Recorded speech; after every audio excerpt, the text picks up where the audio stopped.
Atenção, professores categoria O. Muito cuidado com a resolução SEDUC 2 de 2024. Essa resolução, publicada em 15 de janeiro de 2024, estabelece os direitos e deveres dos professores categoria O, assim como impõe regras que podem culminar com a extinção do seu contrato e o impedimento de você participar de novas atribuições de aula. Meu nome é Thiago Luz e você está no canal Thiago na área. E antes de mais nada, eu convido você que é novo ou nova por aqui a se inscrever no canal e ativar o sininho para receber as notificações dos próximos vídeos. Assim, você não perde nada do que acontecer por aqui. Antes de falar propriamente sobre a resolução SEDUC 2, eu quero convidar você a participar do encontro de professores que será promovido pelo Centro do Professorado Paulista, o CPP. Esse encontro vai acontecer no dia 6 de abril de 2024, das 9 às 12 horas. Será num sábado e a partir das 8h30 será servido um café da manhã. É um evento aberto, gratuito para todos os associados ou não associados que queiram participar, e nesse evento serão discutidos os direitos dos professores categoria O, os professores efetivos, toda essa problemática do processo de atribuição de aulas, e é um convite para que você possa participar desse evento e vir conversar com a gente e debater todas essas questões e pensarmos em propostas e sugestões para que isso tudo mude. Então fica aqui o meu convite para você se inscrever no evento. O link está no primeiro comentário fixado ou na descrição do vídeo. As vagas são limitadas, então corre para garantir a sua presença, a sua participação nesse evento, que é de suma importância. Vamos sair das redes sociais e vamos para o front para lutar pela preservação e pela recuperação dos nossos direitos. Dentre esses direitos perdidos, eu posso citar agora a resolução SEDUC número 2. Ela foi publicada em 15 de janeiro de 2024 e ela dispõe sobre a contratação de docentes por tempo determinado, de que trata a Lei 1093. Então ela alterou algumas regras com relação à forma como os contratos são continuados no estado de São Paulo, a abertura de contrato e a continuidade dos contratos. Eu vou passar por alguns artigos que eu entendo que são problemáticos, mas eu vou deixar na descrição do vídeo o link para você acessar a resolução completa e ler a resolução para você entender onde que você está nesse momento enquanto professor categoria O. No primeiro artigo, diz que a contratação dar-se-á para atender a necessidade temporária de regência de classes ou de ministração de aulas quando se verificarem as situações previstas. Quando faltarem professores efetivos, tiverem vagas e não houver a possibilidade de chamada de concurso público, haverá a contratação de professores para suprir a carência e a demanda da rede estadual. A atribuição é por meio da manifestação de interesse, conforme está estabelecido nessa resolução, e o atendimento obrigatório da carga horária de 25 horas semanais, mesmo que não manifeste interesse. Ou seja, na atribuição inicial, caso você tenha manifestado interesse e você não manifestou interesse em 20 aulas, por exemplo, compulsoriamente o Estado pode te atribuir aulas. E foi o que aconteceu com muitas pessoas que me entraram em contato e disseram que não realizaram manifestação de interesse para determinadas escolas e mesmo assim tiveram aulas atribuídas. É por conta desse artigo número 1, artigo 2º, parágrafo 2º desse artigo. Para fins de atribuição de aulas, a diretoria de ensino deve observar a manifestação de interesse, ao que consta no parágrafo 3º.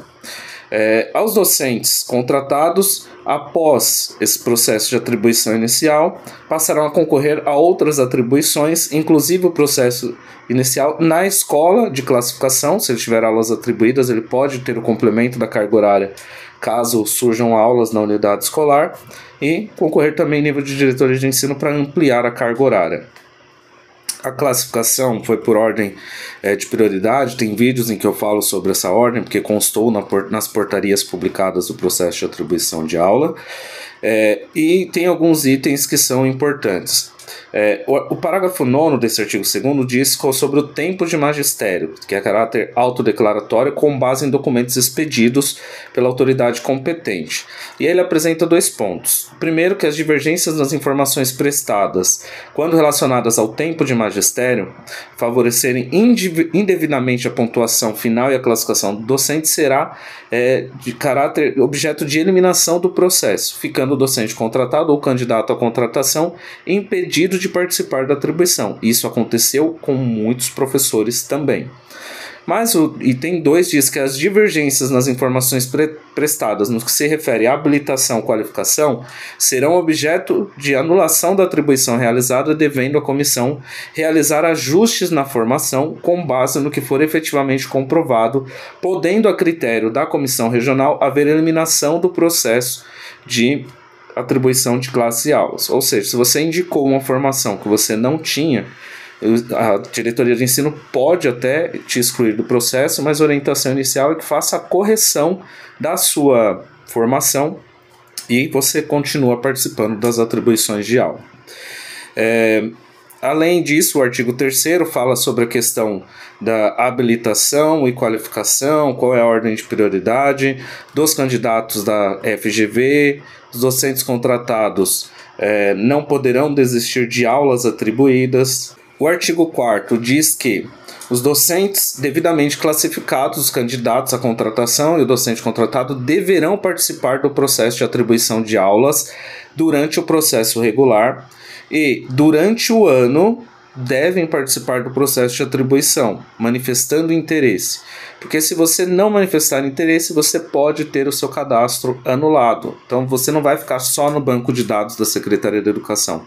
Mesmo que não tenha aulas, você deve acessar diariamente quando iniciar a atribuição durante o ano e, se houver aulas da sua disciplina, manifestar interesse e continuar participando do processo de atribuição para não ter problemas no seu cadastro.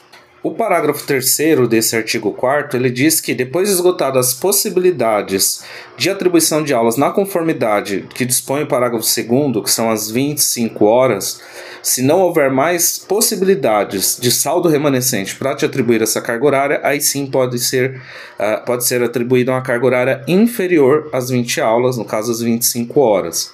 O parágrafo 9º diz que caberá ao diretor de escola solicitar aos docentes contratados com menos de 20 aulas realizar sua manifestação de interesse e, caso seja identificado que não há manifestação de interesse desse docente, estará sujeito à extinção contratual. Então, o parágrafo 10 diz que o docente contratado para atuação eventual ou com atribuição inferior a 20 aulas, ou ainda aqueles que estiverem com interrupção de exercício que no período de 1 mês não manifestarem interesse na sede, poderá ter a extinção contratual nos termos da legislação pertinente. E também aplica-se aos docentes do itinerário técnico profissional naquilo que couber. O artigo 3º fala com relação à documentação que deve ser apresentada. Tem vídeo aqui no canal em que eu falo sobre esses documentos também. Constou na portaria CGRH número 3. Você pode ler a resolução que você vai verificar que tem todas essas informações lá com relação a quais documentos são necessários. Eu não vou falar aqui novamente porque senão o vídeo vai ficar muito longo, porque essa resolução é grande, são 21 artigos no total. E agora vem um artigo que é extremamente complicado, que é o artigo 7º. Ele fala sobre a questão da extinção contratual. Ele diz que o contrato será extinto no decurso do prazo, com a finalização do tempo de todo o contrato, não se excluindo a possibilidade de extinção antecipada. E ele coloca algumas situações: a pedido expresso do contratado, descumprimento de obrigação legal ou contratual. E aí o parágrafo 1º diz que a extinção antecipada, nos termos desse artigo, será processada sem direito à indenização. Parágrafo 2º, que previamente ao ato de extinção do contrato, deverá se observar os procedimentos previstos no Decreto 58.140, que acrescentou os parágrafos 1º ao 12 do artigo 14 do Decreto 54.682. Você tem direito à ampla defesa contraditória num prazo de 3 dias. Você deve fazer a sua defesa, que será analisada pela diretoria de ensino para definir se o seu contrato será extinto ou não. O parágrafo 3º diz que a extinção por descumprimento contratual será fundamentada no inciso 4º do artigo 8º da Lei Complementar 1093. E aí o parágrafo 4º que diz que na hipótese prevista nesse parágrafo, os docentes contratados e os candidatos à contratação deverão ser excluídos da classificação do processo anual de atribuição de classes e aulas, ficando impedido de manifestar interesse até a obtenção de nova classificação, seja por processo seletivo ou cadastro emergencial, respeitando o prazo mínimo de 40 dias para celebrar um novo contrato. E aí vem o parágrafo 4º, o artigo 8º, que diz que extinto o contrato, ao final do ano letivo ou antecipadamente, fica vedada a nova contratação antes de decorrido o prazo de 40 dias contados a partir da data de extinção.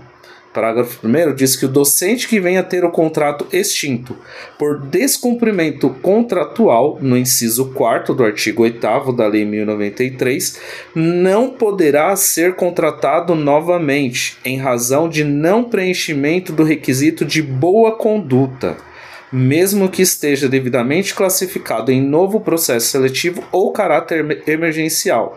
Então, dependendo da situação em que seu contrato for extinto, você ficará impedido de celebrar novo contrato com a Secretaria da Educação. E aqui o que é mais grave é que não há nenhuma informação sobre prazo, se é 1 ano, se é 2, se é 5, 10. Aqui diz que não poderá celebrar um novo contrato. Então, isso é muito temerário, é muito problemática essa situação.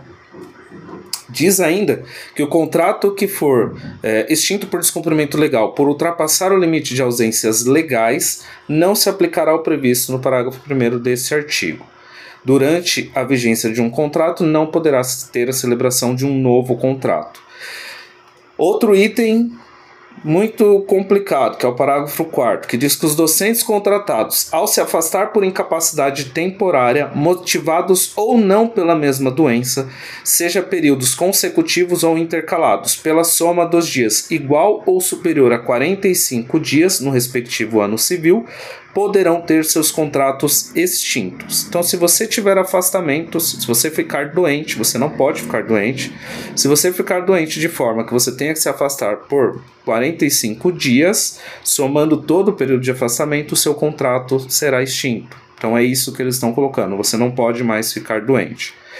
Os docentes contratados com aposentadoria pelo regime geral da Previdência Social não terão direito ao auxílio-doença. Então, se você já é aposentado pela Previdência, pelo INSS, e se porventura você ficou doente, precisou se afastar por mais de 15 dias, que teria que ter direito ao auxílio-doença, você não terá direito porque você já é beneficiário do INSS, então você não tem direito. Se você for contratado por uma diretoria de ensino e durante o ano você tiver aulas atribuídas em outra diretoria de ensino, você ficará vinculado inicialmente à diretoria. Caso você perca aulas em uma das diretorias, pode ser que o seu contrato mude para outra diretoria em que você permanecer. Então você iniciou na diretoria A, teve aulas na diretoria B e perdeu as aulas da diretoria A, por exemplo, você fica vinculado à diretoria B, muda a sua sede de controle de frequência. Tá? O artigo 11 fala com relação às ausências que são consideradas no caso dos professores categoria A, quais os direitos.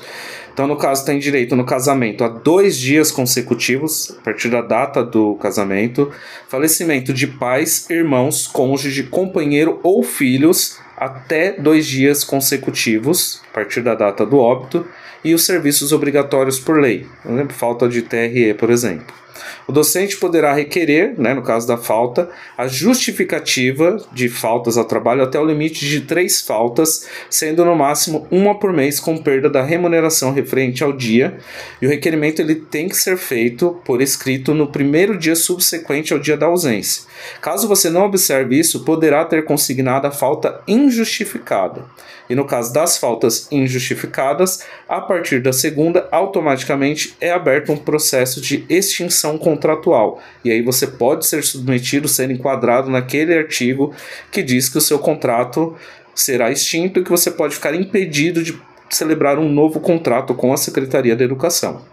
Essa resolução, no artigo 12, ela mantém o direito ao 13º na base de 1/12, proporcional aos meses trabalhados durante o ano, ou fração superior a 15 dias. E aí, no artigo 3º, ele diz que na inexistência de docente em condições de assumir substituições, caso a ausência seja por período não superior a 15 dias, o docente poderá atuar como docente eventual nessas aulas. Também poderá ministrar ou assumir regência de classe a título eventual nas situações previstas aí no caput do artigo 13.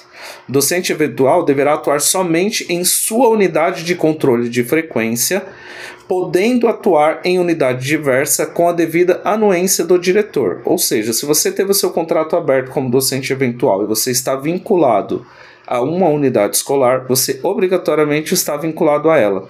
Você só poderá atuar em outra unidade se o diretor da sua unidade autorizar. Caso contrário, você não pode atuar em outra diretoria, em outra escola que não seja a sua sede de controle.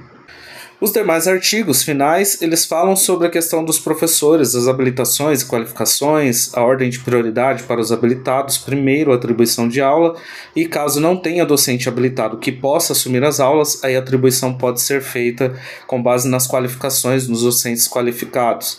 Ele diz ainda sobre cadastramento emergencial, que pode ocorrer pelas diretorias de ensino, desde que tenha necessidade, que não tenha mais professores no banco de dados para assumirem aulas, e aí pode abrir cadastro emergencial, não necessariamente de todas as disciplinas, mas daquelas que seja absolutamente necessário o processo de atribuição e que não tenha cadastro na diretoria de ensino. E aí ela diz ainda que submete-se aos professores categoria O o que está disposto na resolução SEDUC 74, de 19 de dezembro de 2023, que é a resolução que trata da atribuição de aulas para o ano de 2024. Então, ele acrescenta nessa resolução os professores da categoria O. Então, é uma resolução que tem problemas sérios, porque dependendo da extinção do seu contrato, como for feita, você pode ficar impedido de celebrar um novo contrato. Nós sabemos que na rede estadual hoje nós temos muitos problemas, assédio moral, nós temos muitas denúncias de ameaças de rompimento de contrato caso você não cumpra aquilo que o diretor está mandando. Nós sabemos que quem está no programa de ensino integral também tem muitas denúncias de ordens absurdas, e os direitos dos professores, eles simplesmente não existem. Os professores não são valorizados, os professores não podem ficar doentes, e tudo isso precisa ser combatido, e só com unidade na luta é que nós vamos conseguir fazer esse combate. Então, fica mais uma vez o convite para você participar do nosso encontro do dia 6 de abril. Se inscreva, garanta a sua vaga e vamos debater esses e outros problemas para organizar a nossa luta e garantir os nossos direitos. No mais, era isso que eu queria falar com vocês no vídeo de hoje. Deixa aqui o meu forte abraço. Sempre que você puder, faça o bem. Até o próximo vídeo. Tchau.